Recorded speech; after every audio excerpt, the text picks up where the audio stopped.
আজকে আমি আপনাদেরকে খুবই মজার একটি ভর্তা রেসিপি করে দেখাবো। সেটা হলো ছোট আলুর ভর্তা। তো চলেন শুরু করি মূল রেসিপি। আসসালামু আলাইকুম, কেমন আছেন সবাই? ছোট আলুর ভর্তা বানানোর জন্য এখানে আমি ছোট ছোট কতগুলো আলু নিয়ে নিয়েছি। তো এগুলো কিন্তু আমি ভালোভাবে ধুয়ে নিয়েছি। একটু সময় নিয়ে পরিষ্কার করে নিতে হবে, কারণ এগুলোর গায়ে কিন্তু বালি থাকে। ভালোভাবে ধোয়া হয়ে গেলে তো আমি একটা হাঁড়িতে পরিমাণ মতো পানি দিয়ে সিদ্ধ বসিয়ে দিলাম।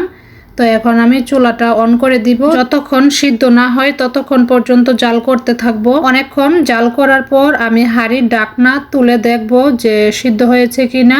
হয়তোবা সিদ্ধ হয়ে গিয়েছে, তারপরও আমি একটা দেখব কিরকম হয়েছে। তো এই যে সিদ্ধ হয়ে গিয়েছে। তো এখন আমি কিন্তু আলুগুলো ছেঁকে নিব।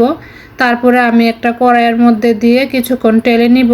আলুর গায়ে যে পানিটা থাকে না, এই পানিটা শুকিয়ে নিব। অল্প আছে কিন্তু টেলে নিব, না হলে কিন্তু আলুটা পুড়ে যেতে পারে।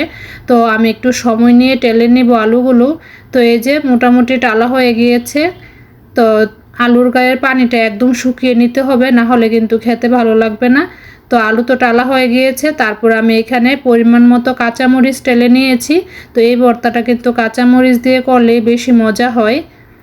সাথে আমি অন্যান্য উপকরণগুলো কেটে নিয়েছি। কাঁচামরিচের পাশাপাশি এখানে লাগবে কাঁচা পেঁয়াজ, তারপরে ধনিয়া পাতা, তারপরে আমি এখানে কিছু শুটকিও টেলে নিয়েছি। শুটকি দিলে কিন্তু ভর্তাটা বেশি মজা হয়। শুটকি ছাড়াও বানানো যায়, তবে যারা শুটকি পছন্দ করেন শুটকি দিলে খেতে বেশি মজা হবে। তো এখন আমি ভর্তাটা বানিয়ে নিব। তো প্রথমে আমি কাঁচামরিচগুলো বেটে নিচ্ছি। আর এই অবস্থায় কিন্তু কাঁচামরিচটা ভালোভাবে বেটে নিতে হবে, একদম মিহি করে আমি বেটে নিয়েছি।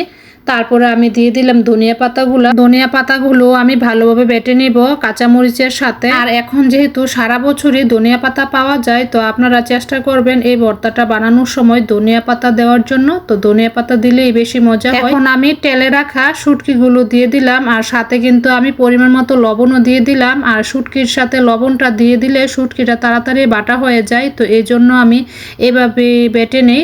শুটকির সাথে লবণটা দিয়ে দিবেন আপনারা। শুটকিগুলো বেটে নেওয়ার পর এখন আমি আলু দিয়ে দিলাম। তো আলুগুলো আমি এখন বেটে নিব। এই ভর্তাটা যতটা সহজ বানানো, খেতে কিন্তু তার চেয়েও বেশি মজা। খুবই মজা হয় ভর্তাটা খেতে। তো এই যে আলুগুলো কিন্তু বাটা হয়ে গিয়েছে। যেহেতু আলু খুবই নরম, এই জন্য বাটাও হয়ে যায় তাড়াতাড়ি, কষ্টও কম। তো এই যে এখন আমি সবগুলো একসাথে মিক্স করে নিচ্ছি। তো এই কাজটা আপনারা চামচের সাহায্য করতে পারেন অথবা হাতের সাহায্য করতে পারেন। তো এই যে এখন আমি আরেকটু বাটা দিয়ে নিচ্ছি। তারপরে আমি এখানে পেঁয়াজ দিয়ে দিলাম।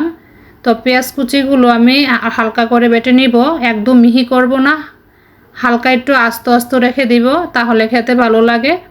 তো বাটা হয়ে এলে তারপরে পেঁয়াজের সাথে আমি ভালোভাবে আবার মেখে নিচ্ছি। তো এই অবস্থায় হাত দিয়ে করলেই বেশি ভালো হয়।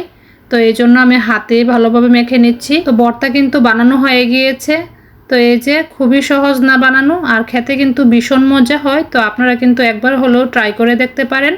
তো যারা বানিয়ে খান তো খানই, আর যারা না খান তারা কিন্তু একবার হলেও বানিয়ে খেয়ে দেখবেন। তো আজকের ভিডিওটি এই পর্যন্তই। সবাই ভালো থাকবেন। আল্লাহ হাফেজ।